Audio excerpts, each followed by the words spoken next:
महाराज जी, मैं मांस का सेवन और शराब का सेवन भी करता था। जब से आपका सत्संग सुना है तो अब बिल्कुल भी इच्छा नहीं होती इस गंदगी से मैं जाने की। महाराज जी, आप ऐसा आशीर्वाद दीजिए कि दोबारा मैं इस गंदगी में ना जाऊं और मुझे श्री राधा रानी की प्राप्ति हो। देखो, किसी का आशीर्वाद इसमें काम नहीं करता। ये सब नाटकबाजी की बातें हैं, हम इस पर विश्वास नहीं करते। आशीर्वाद संतों का शब पर रहता है। जैसे एक वात्सल्यमयी माँ के 4 बच्चे हैं, एक बहुत गंदा है, एक बहुत अच्छा है, एक बिल्कुल पागल है, एक बहुत कर्म करने वाला है। पर माँ जब दृष्टि से देखती है तो उसे 4 अपने बच्चे दिखाई देते हैं। उसको बुरा है, भला है, अच्छा है, ये सब दूसरे लोग देखते हैं, उसका बच्चा है। ऐसे संतों की दृष्टि सब पर बराबर प्यारमयी होती है। अब उनमें से जो बच्चा माँ के अनुकूल आचरण करता है, प्यार बराबर होने पर भी माँ का पक्षपात होने लगेगा।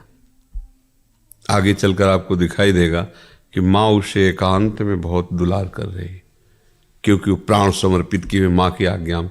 एक सारा पिता उदंडता करता है, पर भोजन उसे वही पवाएगी जो उसको पवाएगी, उसमें अंतर नहीं करेगी।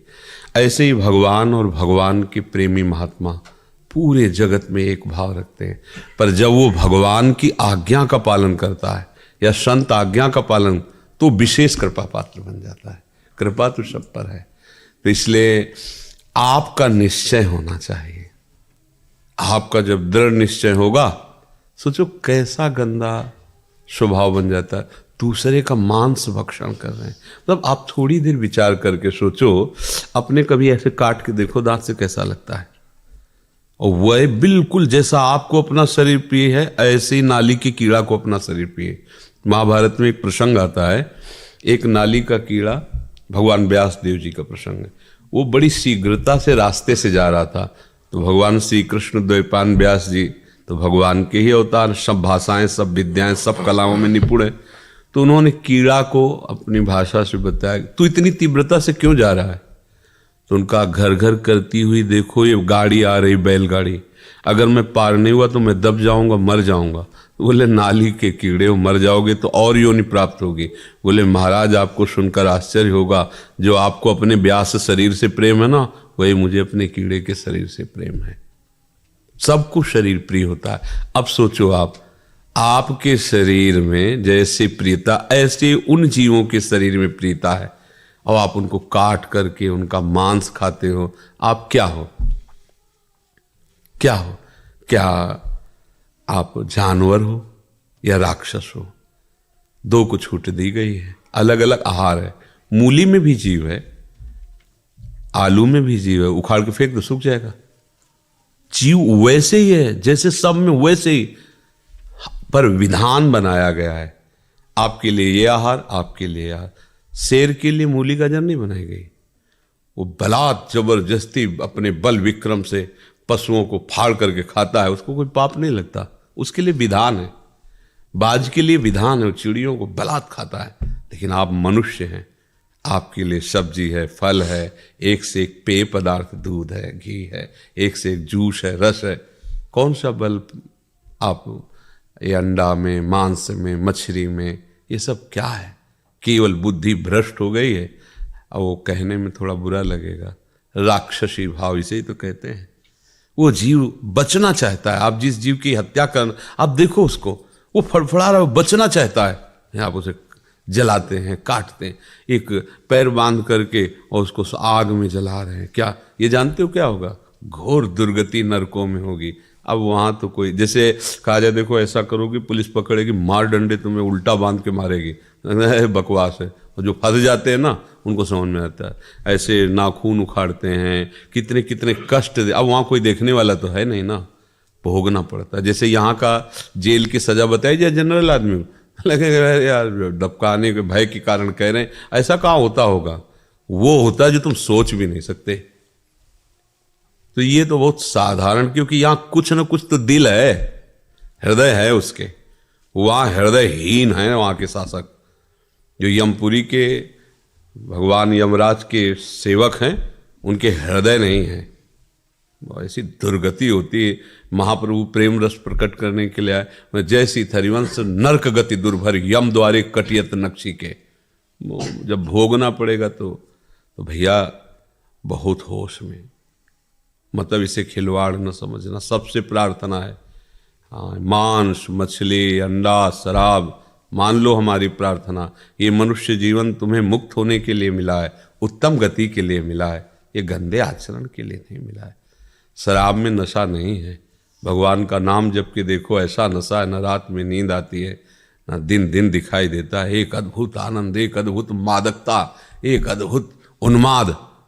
शराब में क्या है, पिए हो पड़े पड़े नालियों में ऐसे वैसे गाली कर देते हो, जिनको अपमान नहीं करना चाहिए उनका अपमान करते हो, पैसा खर्चा करते हो, शरीर नष्ट करते हो, धर्म नष्ट कर। किस तरह का लाभ शराब में हमें कोई बता दे।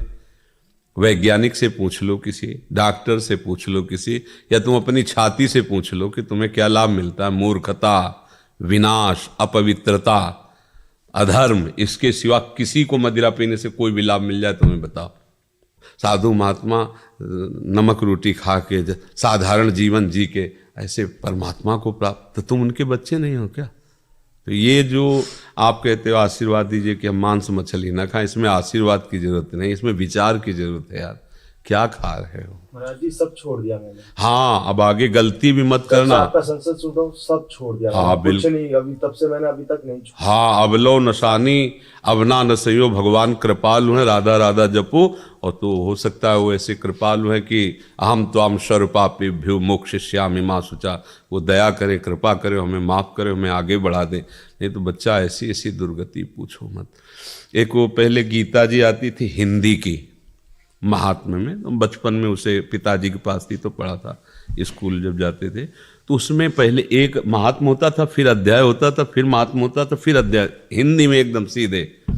उसमें लिखा था कि एक आदमी के संतान नहीं हो रही थी, तो उसने किसी ऐसे तांत्रिक से पूछा, ये बहुत निर्दयी होते जो वास्तविक तंत्र को नहीं जानते, केवल ड्रामा करते हैं, न जाने क्या क्या आदेश कर देते हैं, क्या चढ़ा दो, क्या हत्या कर दो, ऐसा हो जाएगा, उनको पता नहीं, वो खुद मूर्ख हैं।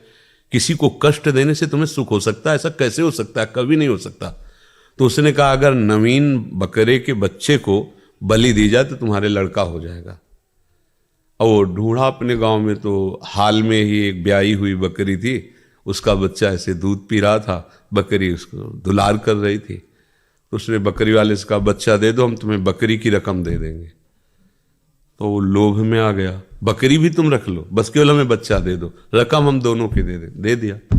बच्चे को काटा, उसकी बलि दे दी जैसा तांत्रिक ने कहा। भला ऐसा दूसरे को बच्चे को मारकर किसी का बच्चा हो सकता है?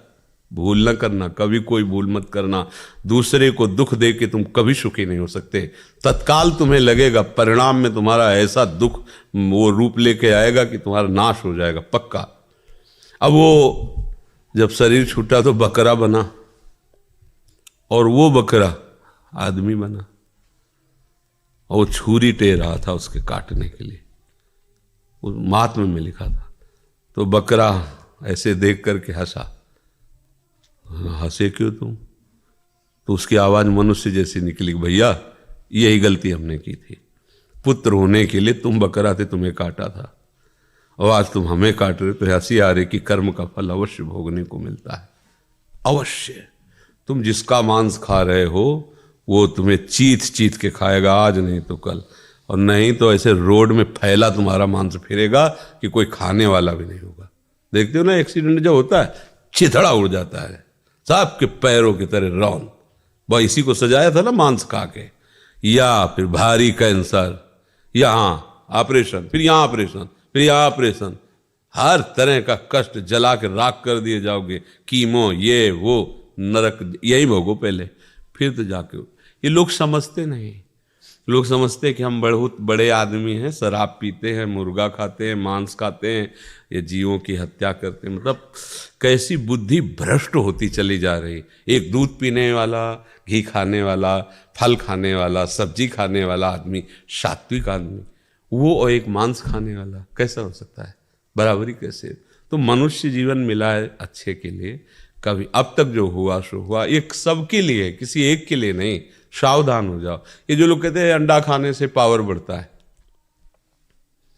1 महीने ब्रह्मचर्य रह के देखो, नमक रोटी भले खाओ, देखो तुम्हारा पावर कैसा बढ़ता है। क्या बोले अंडा क्या है उसमें, देखो घृणित वस्तु, बुद्धि खराब हो रही, मलमूत्र को खाकर वो बलवान बनना चाहता है कैसी, मतलब कैसी निकृष्ट बुद्धि, समझ में नहीं आती। कैसी समझ, वो समझ रहा है मैं बहुत बड़ा आदमी हो गया, वीआईपी हो गया। अरे वीआईपी गिरी तुम्हारी समझ में आएगी जब तुम्हारे कर्मों का फल आएगा ना, अच्छे अच्छे। यहाँ जैसे है ना कि बहुत नेतागिरी करो, जब फंस के जाओ जेल में तो 5-5, 10-10 आदमी चलाते हैं, उनके लात जूता पकड़, फिर उनके होश खत्म होते हैं। हम देखा स्कूल में पढ़ते थे, जूनियर हाई स्कूल नरवल, तो एक आया था रस्सी से बांध कर, ऐसे चोर होगा, तो हम लोग ऐसे खिलवाड़ में ऐसे बाउंड्री से देख रहे, सामने पूरा थाना था, तो फील्ड में ऐसे 4-5 कुर्सी लगा के 4-5 की लठ चल रही थी। क्या चीख रहा था वो, कि देख के लगता है ये कभी कोई गलती न करे। देखो कैसी, या तो तुम देख रहे हो नरक में देख ले कि ठौर नहीं है, इसलिए भैया सावधान रहो जी। करदम जी दिल्ली से। करदम जी, गुरुजी कोटि कोटि प्रणाम। गुरुजी मैं आपके जैसा बनना चाहता हूँ, मुझे इसके लिए क्या करना चाहिए? भगवान का आश्रय और नाम जप करो, राधा राधा राधा। भगवान चाहे तो सब कुछ कर सकते हैं। लोहे की ताकत नहीं कि कभी सोना बन जाए, पर पारस छू जाए तो सेकंड में बन जाए। भगवान कृपा करे तो मूर्ख आदमी को भी, पापी आदमी को भी ब्रह्म ऋषि बना दे, महात्मा बना दे। तो भगवान का आश्रय ले लो और राधा राधा। क्या जपोगे? राधा वल्लभ श्री हरिवंश। ये तो तुम और बढ़िया बात बताए, राधा वल्लभ श्री हरिवंश या राधा राधा। ठीक है, इसको एक माला पहनाओ, ये हमारे जैसा बनना चाहता है, इसलिए राधा राधा राधा राधा जपो। हमारे जैसा मतलब बाबा जी बनना चाहते हो? ये दुल्हन नहीं मिलेगी। बताओ, बढ़िया दुल्हन के साथ कार में घूमना अच्छा कि बाबा जी बोलकर बसम रबा के बैठना अच्छा? क्या अच्छा रहेगा? पहले उधर मत देखो, हमारे उत्तर दो प्रश्न का। बताओ, कहते तुम्हारे जैसा बनना चाहते हैं। मैं आपके जैसा इसलिए बनना चाहता हूँ क्योंकि मुझे आपके जैसा बनना। नहीं, हमारे जैसा क्या आप 4 लोग बैठे ये देख के बनना चाहते हो या भगवान की प्राप्ति के लिए? किस लिए बाबा जी बनना चाहते हो? इसलिए क्योंकि मैं राधा वल्लभ श्री हरिवंश जपता हूँ। हाँ, और इसका फल क्या चाहते हो? अच्छा। अच्छा में क्या तुम्हें अच्छा मिल जाए तो तुम अच्छी दुल्हन भी तो होती, बढ़िया दुल्हन मिल गई, गरम गरम रोटी हाथ में पकाएगी, घुमाएगी आपको साथ लेके, तो ये ठीक रहेगा? रहेगा? हाँ, बन गए हमारे ला पहला वाला बच्चा है। श्री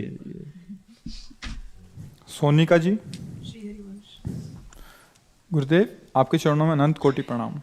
गुरुदेव भगवान, मैं अपने देह भाव से मुक्त होकर अपने भागवतिक मार्ग में शीघ्रता से आगे बढ़ना चाहती हूँ। इसके लिए मैं जल्द से जल्द क्या करूं? नाम जप। अपनी स्मृति को नाम में ऐसे लगाओ कि कोई भी वस्तु मिले, व्यक्ति मिले, स्थान मिले, दुख मिले, सुख मिले, नाम न छूट पावे। कल के सत्संग में यही सुबह कहा था कि अगर आप भगवान को भगवान समझते हैं, भगवान के नाम को भगवान से बढ़कर मानते हैं, तो फिर कोई वस्तु मिल जाती तो भगवान को कैसे भूल जाते हैं? कोई व्यक्ति मिल जाता, कोई भोग मिल जाता, कोई विषय मिल जाता है, तो एक तरफ भगवान की याद है, एक तरफ वो विषय, आप भगवान की याद भूल जाते हो, विषय स्वीकार करते, तो हुआ ना भगवान से बड़ा विषय तुम्हारी दृष्टि में। ये गलती हम लोग करते हैं। साधक हैं, भगवत मार्ग के पथिक हैं, पर जहाँ कोई अनुकूल परिस्थिति आई तो हम भगवान को भूल जाते हैं, मतलब भगवान हल्के हो गए। उस वस्तु के आगे, वो रुपया के आगे, सम्मान के आगे, व्यक्ति के आगे भगवान इतने हल्के हो गए कि हम आधा घंटा उनको भूल गए और उस विषय में लग गए, उस व्यक्ति का यश गाने लगे, उस व्यक्ति से हम अपनी अनुकूलता की बात समझने लगे, सुनने लगे, प्रशंसा सुनने लगे, आदि आदि सब। ये हमारी परीक्षा है। जो आपने कहा कि देह भाव से ऊपर उठकर भगवत भाव में, तो हमारी परीक्षा है।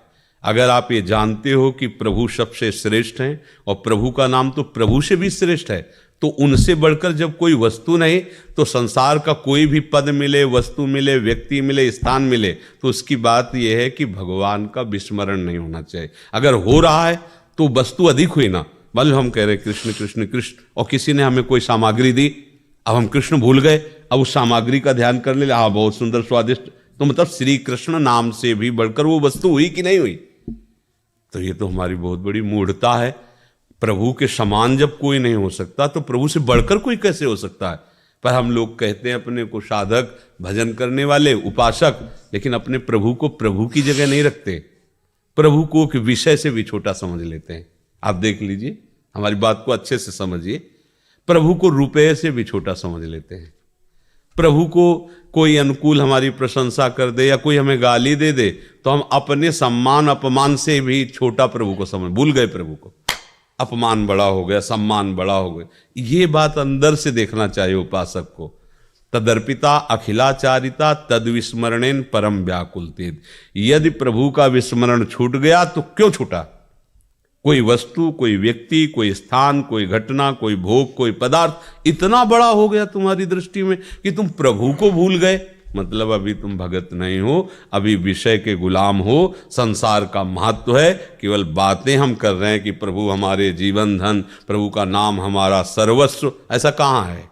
इसकी कसौटी होगी। अगर इस पे खरे उतर गए तो फिर जो नाम का चमत्कार अंदर प्रकट होगा कि पूछो मत, फिर कुछ सुहाई नहीं देगा।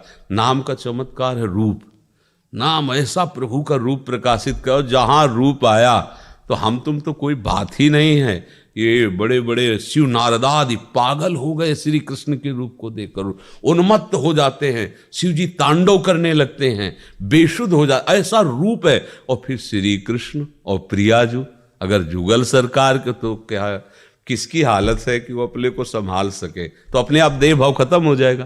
तो इसलिए देह भाव छोड़ने के लिए पहले आप महत्व तो रखो प्रभु के नाम का। ऐसा महत्व भागवत में लिखा है, त्रिभुवन की राज्य लक्ष्मी देने पर भी जो आधे पल के लिए अपने स्वामी का, अपने प्रभु का नाम ना छोड़े, वो भागवत, वो भक्त, वो महाभागवत।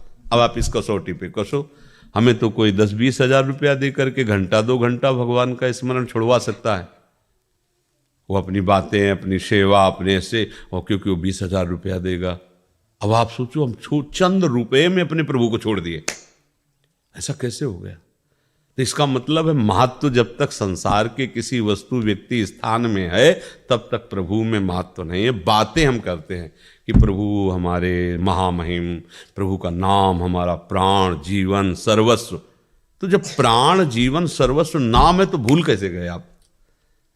इसका मतलब है अब ये बात झूठी है तुम्हारी जो निकल रही कि प्रभु हमारे प्राण, जीवन, धन। नहीं तो कैसे? चलत, उठत, बैठत, खात, पीत, सोत, जागत, वही केवल वही चलता है। प्रभु का नाम, वो जान गया ना कि इससे बड़ी कोई चीज नहीं। तो राधा राधा अपने प्रभु का नाम जपते हुए सब काम कर रहा है, सबसे मिल रहा है, यही धीरे धीरे स्थिति प्रदान कर देगा। पर देख लो, इसकी कसौटी होगी। टेलीविजन, मोबाइल, गेम, खेल, ये रिश्ते, नाते, खाना पीना, भोगना, सोना, जागना, ये सब तुम्हारे महत्व का विषय है या प्रभु का नाम? ये खुद आप न्याय कर लो अंदर से। और जिस दिन ये सब हल्का पड़ जाएगा और नाम आ जाएगा तो फिर ब्रह्मादिक के भोग सब विषम लागत ताई, नारायण ब्रज चंद की लगन लगी है जाए। जिसको ये 5 चीजें अच्छी ना लगने लगे तो समझ लेना नाम जब सफल हो रहा है। विषय भोग, निद्रा, हंसी और जगत प्रीति और बहुबात, ये 5 चीजें अच्छी नहीं लगती नाम जापक को। नारायण हरिभजन में 5 न सुहात, विषय भोग और निद्रा और हंसी मजाक, जगत प्रीति, व्यवहार, ये सब, और बहुबात, बहुत बातें करनी, ये सब। प्रभु का नाम छूटे तो काहे की बातें संसार की? आवश्यक बोल ले राधा राधा राधा, तो समझ के चलो नाम की कृपा से देह भाव नष्ट हो जाएगा, देहाभिमान। पर जब नाम को नाम के ही स्थान पर रखोगे, नाम के बराबर कोई नहीं हो सकता। नाम के बराबर तो नाम ही को नहीं रखा संतों ने कि एक तरफ प्रभु खड़े, एक तरफ प्रभु का नाम है तो प्रभु की तरफ पीठ कर लेंगे, नाम को पकड़ लेंगे। क्योंकि नाम से ही तो आए हैं प्रभु को, नाम चला गया तो फिर क्या हुआ? भजनानंदी संतों ने प्रभु से बढ़कर प्रभु का भजन माना है, वो भजन नहीं छोड़े किसी भी स्थिति में। भाई जैसे हनुमान प्रसाद पोद्दार जी के वचन है कि प्रभु भी सामने खड़े हो तो प्रभु का स्मरण, नाम नहीं छूटना चाहिए। अब सोचो, इतनी बड़ी नाम में हमें प्रीति करनी, यहाँ प्रभु की क्या बात है यार? जरा सी मनोरंजन में हम छोड़ देते हैं, नहीं? और देखो आप अपनी ईमानदारी से देखो, जैसे लोग कहते हैं हमें तो बहुत काम है, 24 घंटे कौन काम सब करता रहता है? हमें बताओ कौन काम? कोई भी 24 घंटे हर समय क्रियारत नहीं रहता, हर समय नहीं रहता। हम कह रहे हैं 6 घंटे सो लो, बहुत है तुम नींद के बस में हो तो 8 घंटे दे दिया, चलो 8 घंटे सो लो। 24 घंटे में अब कितने बचे? 16 घंटे। 10 घंटे तुम्हारे काम के छोड़ दिए, करो सब काम धंधा 10 घंटे, ठीक है। 2 घंटे में दोनों तीनों टाइम का खाना पीना हो गया, अब बचे कितने? 4 घंटे। अगर तुम बराबर भजन कर लो तो हम कहते हैं तुम्हारी स्थिति बदलती चली जाएगी। बराबर 4 घंटे भजन कर लो, 24 में 20 घंटे तुम अपने लिए ले लो, 4 घंटे शुरू करो, तुम 4 घंटे से शुरू करो। ये नाम ऐसा है कि ऐसा प्रचार करेगा अंदर, ऐसा प्रसार करेगा नस नाड़ी में अपना, कि आप काम करते हुए, सोते हुए, जगते हुए, उठते हुए हर समय नाम। पहले शुरू तो करो तुम। लोग बेईमानी करते, कहते हम तो भाई काम करते। कितना काम करते हो? घंटों गप्पे लड़ाते रहोगे, ताश खेलते रहोगे, व्यर्थ के काम गेम खेलते रहोगे, व्यर्थ के काम करोगे। और भजन करने की बात कहे, हमें फुर्सत नहीं, हम काम काजी आदमी हैं। प्रपंच कर लो घंटों बैठ के। ईमानदारी से यदि आप काम में रत हो, माना तुम्हारा अभ्यास नहीं, भजन नहीं होता है, तो जब तुम फ्री हो तब कर लो भजन। पर वो प्रपंच कैसे होगा? फिर तो प्रपंच होना चाहिए ना, तो फिर प्रपंची पुरुष भजन नहीं कर पाता है। भजन में महत्व रखो। तो हम कह रहे 20 घंटे तुम्हारे, तुम 4 घंटे नाम जप कर लो, तुम्हारी दुर्गति नहीं होगी, सदगति। 4 घंटे बहुत, शुरू तो करो तुम। पर ये भी नहीं कर पाएगा कोई, क्योंकि नाम जपना कोई साधारण, जैसे लोग लेके देते हैं बाबा जी बड़े मौज में है, तो मौज में तो वही है जो वो करते, तुम करके दिखाओ। केवल बाहरी वेश परिवर्तन थोड़ी, मन को संभाल के दिखाओ। दिन भर नाना प्रकार के इंद्रियों को भोग भगवाते रहते, फिर भी पापाचरण में रत हो। विचार करके देखो, ईमानदारी से देखो। अगर 1 महीने के लिए तुम्हें वो संयम दिया जाए जो संतों का संयम है ना, तो तुम कहोगे आत्महत्या करना अच्छा है। ऐसा जीना नहीं जिनमें वो जी रहे हैं, आंख उठा के दूसरे की तरफ देख नहीं सकते, कोई मनोरंजन नहीं।